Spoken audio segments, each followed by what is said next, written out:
Dad, look! There's Ma! Honey, it can't be. Mom went to the beauty salon. Mommy! Mommy! Hearing my daughter call out again, I looked up and realized it really was my wife. Just then, my wife turned her head. I quickly held my daughter and hid. What happened? Nothing. I think it was just my imagination.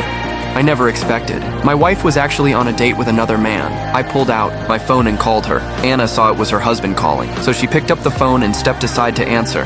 Hello, darling. Hello, my love. Where are you? Where can I be? I'm in the beauty salon, as I told you. Hearing her still lying, I asked if she wanted us to pick her up together with our daughter. Anna immediately refused. She lied, saying she would come home right after getting her hair done. Then she quickly hung up. At that moment, I thought she would head straight home. But right after hanging up, she hugged him again. I was furious. But right then, I saw a bear mascot costume in the distance. So I paid $1,000 to buy it. Then I put it on and walked up to them. I claimed there was a quiz game with prizes for them. Each right answer would win them a reward, and finishing the game would unlock a surprise bonus. Come on. Does your girlfriend work? Yes, all the time. She's a banker. We've been together for 3 years. Is he right?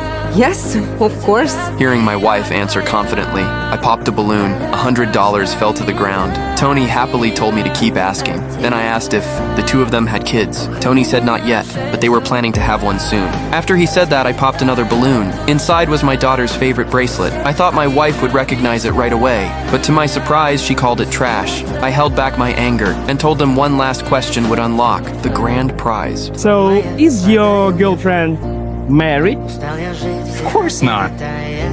But between you and me, it might happen soon.